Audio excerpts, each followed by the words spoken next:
What's up, guys, and welcome to Casual Play Battlefield 4 for the month of June. No, it's not, it's July. God, time's going so quickly. In this episode, we'll be talking about AOC's new 4K monitor, Apple Music, and about how that's going to maybe change the industry, even though it's not really doing anything to change the industry. Samsung's latest 2TB SSDs, and just the future of SSDs in general. The first review of Intel's new Skylake i7 processor has been leaked, but we'll be looking at whether that should be taken with a pinch of salt or not. And then finally, that is actually everything. That is everything. No, it's not. It's not.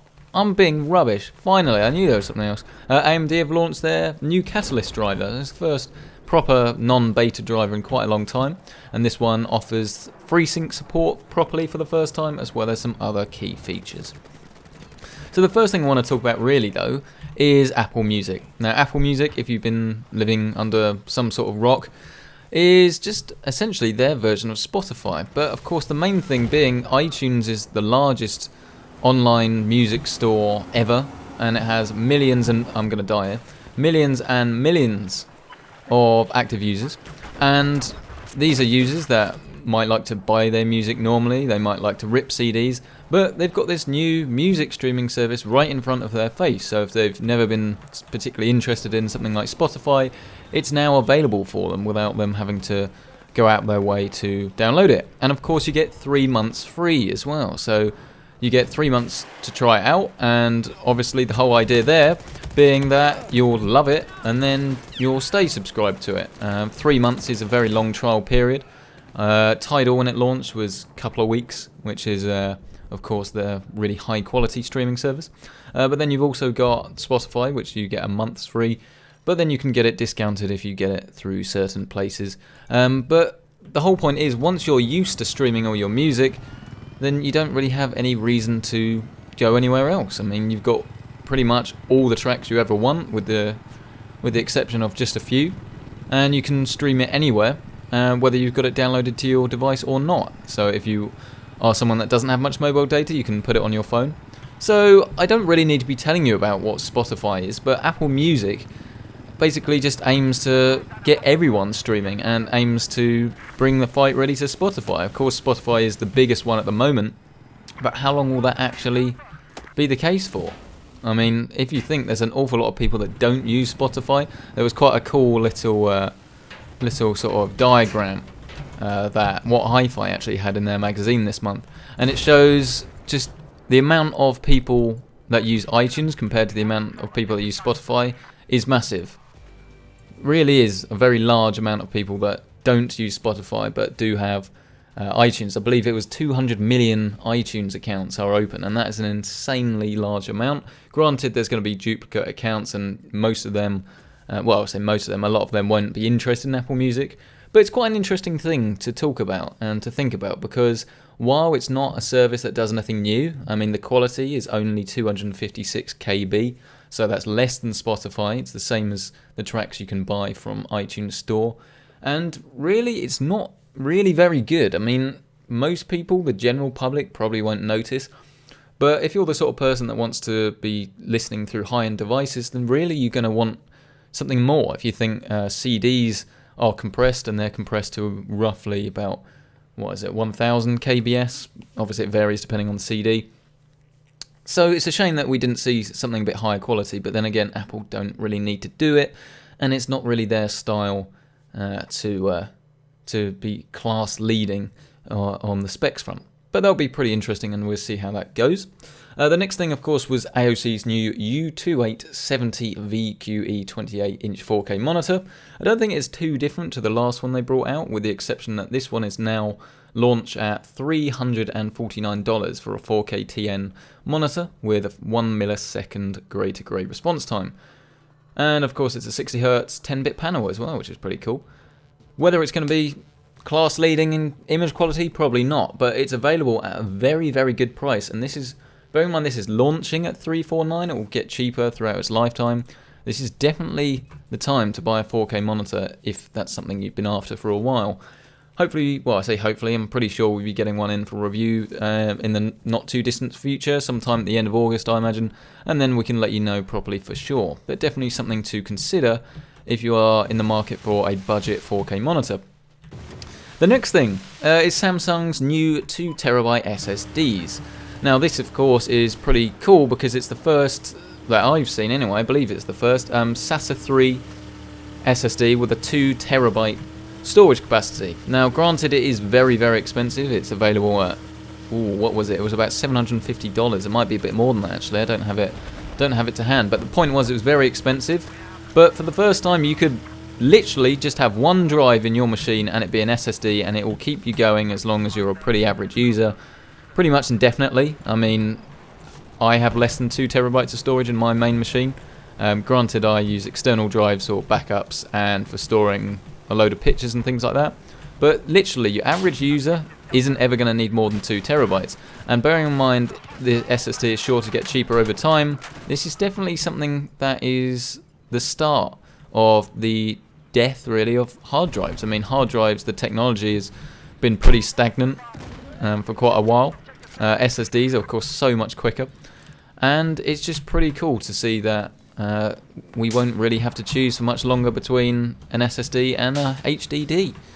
So that's pretty cool. It's very expensive, and if you want the best performance out there, you're still going to want a PCIe SSD because SATA 3 is, of course, limited by the interface. So you're going to effectively get almost a third, if that, of the speed that you get from a PCIe one. But if you don't have the slots or you want to put it on a laptop, then this is obviously the way to go, and I can kill this guy. Hopefully. Yes, I can. Except now there's him, and I am dead. And then the first review of Intel's new Skylake processor, the i7 variant, the top of the line Skylake variant, is, well, it's not out, but the review, the first review we've seen has clocked in at about what was it, between 20 and 30% faster in some of their tests. I mean, granted, real world tests, probably with games and things like that, it's not going to have such a big difference, but it's, you know, it's pretty cool. I mean, to be honest, it's what we expected. It's never going to be like double the performance. I mean, the clock speeds are the same, and the boost clock speeds are the same. It goes up to 4.2 to 4.4 ish. Obviously, you'll be able to overclock that as well to get more out of it. But yeah, I mean, it's difficult in some ways to get excited about processors because for the majority of people, it's not the sort of thing, especially if you go high end, that's holding us back. But it's always good to see processors get better and better, and if you've been listening to the channel, you know that should hopefully be getting a dedicated Skylake build guide going in the next couple of months. And then we'll be able to do a proper guide on how to build a gaming PC with all the best parts if you want a new Skylake processor-based rig. But whether this review is how accurate we know, because obviously it's leaked, so you'd never really know. Oh no, I let go of the mouse just for a second there. Let go of the mouse for a second. Bad move. Mistake. But yeah, whether it's actually going to be that good, we don't know. To be honest, that's kind of what the sort of performance gains we expect from a new process. Obviously, yeah, it's the whole TikTok process with Intel. So this is the... I can never remember which way around it is. Basically, one of them is better than the other. So the architecture will change 1 year, and then the year after it will improve. So this is a change. This is smaller chips. Well, same size chips, but the insides of it, the transistors are smaller. So you can, of course, get more performance in the same amount of space. But thermals will be higher. But then again, efficiency should also be better.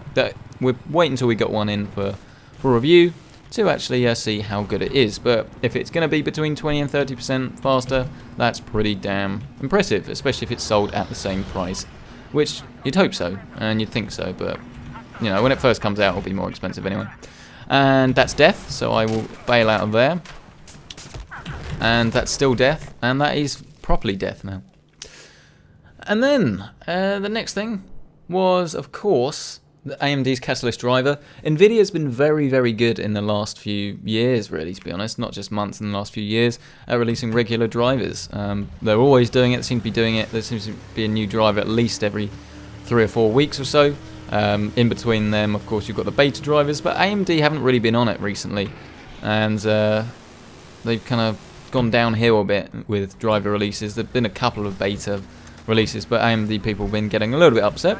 But this new driver, it's 15.7, and it offers VSR, FRTC, and FreeSync support. So essentially this is everything you can get with NVIDIA at the moment. Frame rate target control, so you can select a frame rate and then try and get at it. So if you want if you're in the middle of summer and you don't want your room to heat up, you could run at a lower frame rate. Or if you just wanted a lower frame rate for whatever reason, you could set a frame rate target. If you wanted to set a higher frame rate target, it would semi-overclock your graphics card as well, increase the boost clock and things like that. It's not really a feature I tend to use, and it's a feature that I didn't think worked that well, especially on the original GTX 600 series when it first came out. But if you want to do that, then you can do that. And then you've got their equivalent of DSR, virtual super resolution, which means that you can essentially run at 4K and then downscale to a 1080p monitor. Now personally, I think this is an absolute waste of performance, and there's not really much reason for people to use it unless they're playing a game that's not very intensive. So something like Dota is a good example, or if you have a really high-end graphics card, then something they were using, NVIDIA were using Dark Souls as the demo, but essentially it's almost like a form of anti-aliasing, except it's kind of being properly rendered and then downscaled rather than just anti-aliased. Again, unless you've got loads of spare performance, it's not really something sort of I'd recommend you to use. Obviously experiment with it. Some people swear by it, but you know, don't be disillusioned. It's not going to look in 4K. It might look a bit better. It might be a little bit sharper with less jaggies, but it's not going to come close to what 4K looks like. So don't go getting too excited. I've seen some comments before, just like 4K's waste of time, just use DSR. I'm sorry, but that's absolute rubbish. Absolute rubbish. It's a completely different thing. If I'm using a 1080p monitor at the moment, if I had DSR on, my frame rate would be cut basically by 400% pretty much. It's 4 times the resolution, so you're losing 4 times the performance, and in most cases it's just not really worth it unless you've got 4 times the performance in the bag. Outside of that, we see FreeSync support properly for the first time. Nothing new, and it now works in crossfire mode, but of course you need a compatible monitor if you want to do that. But it's good to see like proper support really for their technologies out of the box without having to rely on any beta drivers or anything like that. It's also Windows 10 and DX12 certified as well, so if you have any DirectX 12 games, I don't really think there are any yet. Well, there aren't any yet, you've got to wait for Windows 10. But once Windows 10 comes out in a couple of weeks, then we'll start to see some games being released.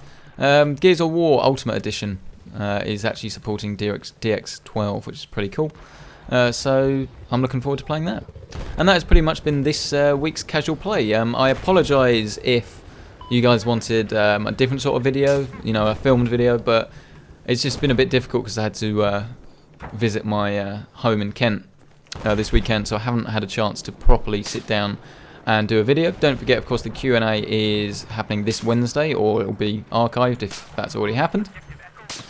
And then we should be back to normal scheduling the week after that with some nice PC related videos, as well as some other helpful videos other than just casual plays, which I know you guys like, but obviously got to cater for everyone really. I like doing casual plays, and hopefully you enjoy listening to them and watching them, but obviously we've got to keep the variety of content up.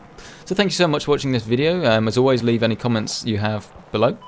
It's always great to see them, and if you have any AMA questions, don't forget you can email pccentric@gmail.com with the subject AMA. If you do not do that, it will not appear. This is just the email address that I use for this AMA, and there's a filter, so if it doesn't say AMA in the subject, I ain't getting it. Yeah, hopefully I've had loads of questions so far. There's been loads. I'll probably have to do a second one. So yeah, if you have any questions, feel free. AMA pccentric@gmail.com with AMA in capital letters as the subject line. So thank you so much for watching this video. We'll wait until I die, which hopefully won't be very long. Okay, fail that. To end the video. So thank you so much for watching this video. Don't forget to subscribe if you haven't already, and like this video if you liked it, as well as dislike it. Thank you so much for watching this video, and I will see you in the next one.